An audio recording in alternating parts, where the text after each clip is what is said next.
So far, we know only one confirmed candidate for the Liberal leadership federally in this country. And it turns out he is a local man, Frank Baylis, who had served, by the way, as an MP, a Liberal MP from 2015 to 2019, has decided he's the man. So we thought we'd try to find a little bit more about him. Frank Baylis is on the line. Mr. Baylis, thanks so much for your time.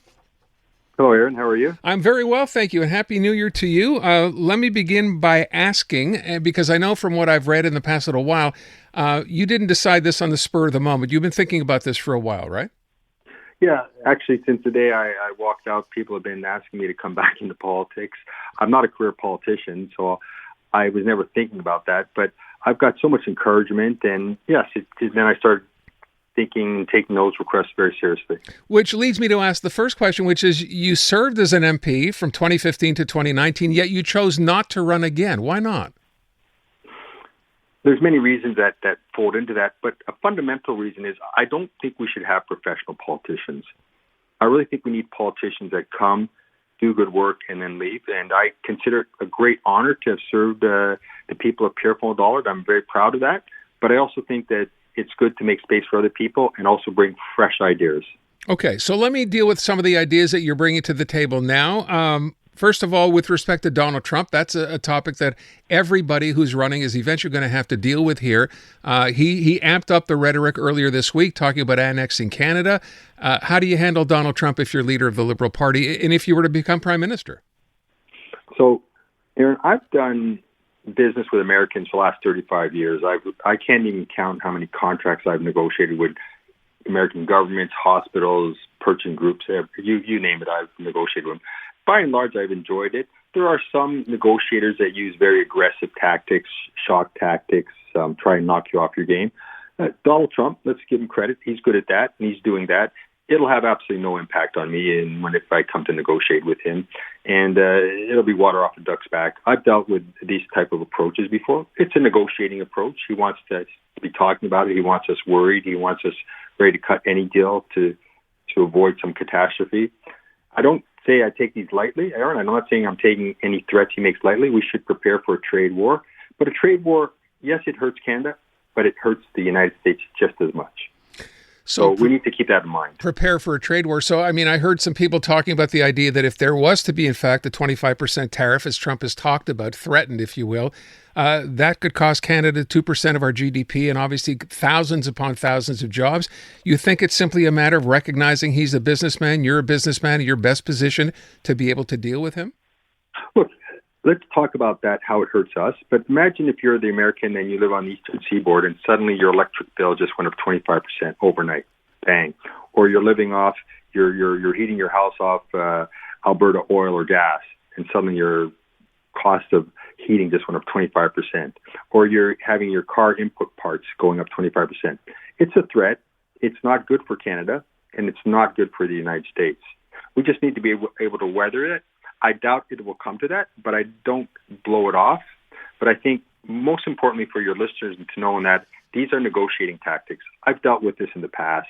I have no problem dealing with it in the future. Okay, let me move on and talk about the race itself. We found out today Dominic LeBlanc, who many people thought had a good chance, has decided not to run. I had Mark Miller on my show yesterday. He's made the decision not to run as well. You're the only official candidate in this race. And of course, maybe the advantage you have here to a degree is that you're not part of this current Liberal government. So how are you different from those who might consider running? What I could say is how I'm different in a fundamental sense. Well, look,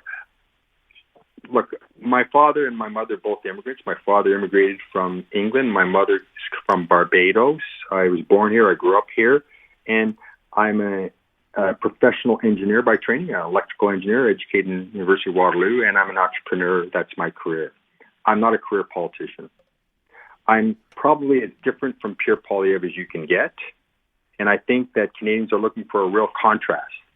So I think I could bring that. I can bring real-world experience to deal with the challenges that Canadians are facing, and I think all my experience and, quite frankly, my successes in life speak to that.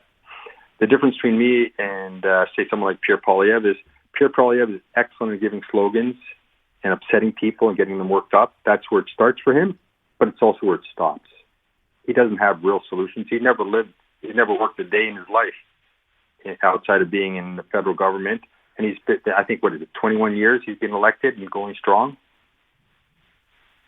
So you think by virtue of the fact that, and people have talked about this as well, the fact that you have a background in business is an advantage for you? I think that the fact that I've been extremely successful in business is an advantage for me. I've started from humble beginnings. I'm a believer in Canadian know-how, Canadian technology, Canadian businesses. We have an affordability crisis in Canada. And the way we're going to get out of this is a two-pronged approach.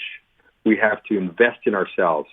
We have to believe in Canadian know-how, Canadian universities, Canadian technology, and Canadian businesses. And we have to work to make them grow. At the same time we do that, Aaron, if we get that going well and we get our fiscal house in order, guess what? The exchange rate gets better. So people complain, say, about groceries, but a grocer, so what happens for the politicians? What they do is they ask all the grocers to come up to Ottawa and they yell at them, tell them off and all that. But the reality is the grocery store has to buy a banana in U.S. dollars, ship it to Canada, and then convert to Canadian dollars. We're now below 16, we're at 69 cents. Every time that dollar drops, the price of a banana goes up. And you can yell at the grocer, but that's not going to solve the problem. What solves the problem is getting our dollar back up, getting our fiscal house in order, and getting Canadians great jobs.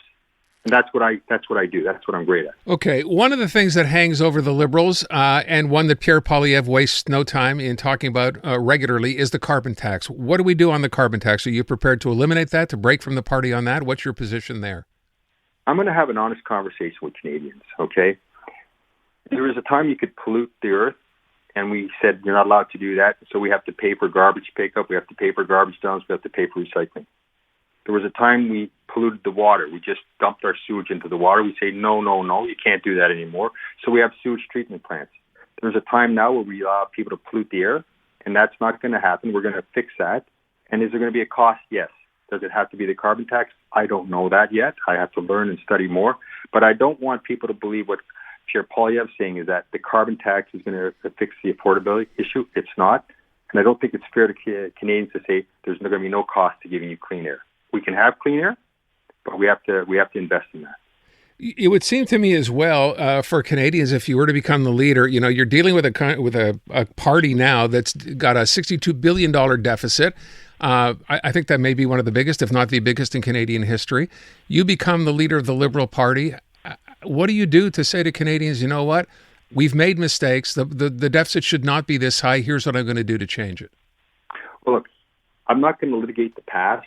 I'm not a professional. I'll leave that to other people. What I'm going to be doing is looking forward for Canadians. I'm a forward-looking guy, and I'm very optimistic about our country, Aaron. We live in a great country. It's a wonderful country. We have wonderful opportunities. Do we have challenges? Absolutely. But I'm willing to look forward to them and step forward into them. So I'll leave, reviewing that to history professors, but I'm focused on going forward. Okay, you just said challenges. So what challenges specifically are you referring to? What challenges do we have here?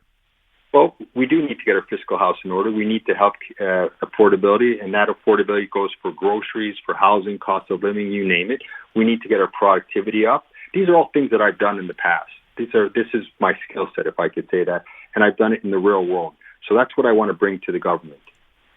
Okay, let me ask you another thing. The reality is, let's say you go ahead and win the leadership of the Federal Liberal Party. You go back to Ottawa, March 24th, 2 days later, there's a non-confidence vote, your government falls. Now, the Liberal Party, and let's just pick a round numbers, 20 points, 25 points behind the Conservatives. The chance of winning a federal election, no matter who that leader is, even if it's you, is very, very slim. Are you prepared to then stay in the House of Commons for 4 more years waiting for the next election? Is that part of your plan? First of all, I fully believe that Pierre Poilievre has had a free ride. And I'm going to be calling him out on a number of his contradictory statements, a number of things that he says that makes no sense. And I'm going to be giving Canadians from coast to coast to coast a real alternative that they haven't seen for a while. And I think I can win that. Now, maybe I'm overly optimistic, but you know what? When it's darkest before the dawn, and I'm not afraid of challenges. I've run into challenges my whole life, and we step up to them. And I do honestly believe that he has had a free ride, and I don't think he's going to offer real solutions to Canadians, and I am. And I know he's going to want to talk about the past and the past and the past because he wins that argument, he thinks, or not. I'm not even going to bother with that. I'm going to talk about our future, and we have a great future in front of us as Canadians. You think the Liberals, with you at the head of this party, can actually win the next federal election? Yeah, what's going to happen is this. Okay, whenever someone's selling you something that they know is not the best for you, what do they try and do? Act now, act fast, get this deal. They push you. They want an immediacy of your decision because they know if you take your time, you may not buy that. So what is he trying to do? Look at Pierre Poilievre, how he's screaming for an election. The last thing he wants to do is face anyone like me. And what he's going to try and do, and you just said it, give me not even a day if I'm lucky enough to win. Why? Because he knows that people calm down, take their time. So when someone's selling you something, forget whatever it is. If they say, please, please, please, take your time, shop around, that's because they really believe in their product. The person that says, act now, buy now, you got to do right now, because they don't want you to think. Because they think if you take your time, you'll make a different decision, a better decision. So I'm going to be saying to them, please take your time. Look at us. Look at what we're offering. Look at what his experience is in life. Look at what mine is. What do we need? I think I win that argument. I don't want to sound arrogant, but I think I win it rather easily. All right. That's where we have to leave it, I'm afraid. Mr. Baylis, first of all, I want to thank you for taking the time to join us today, and I wish you the best of luck. Hope we can speak again. Yeah, thank you, Aaron. I appreciate this opportunity. Thank you. Frank Baylis, the first declared candidate for leadership of the federal Liberal Party.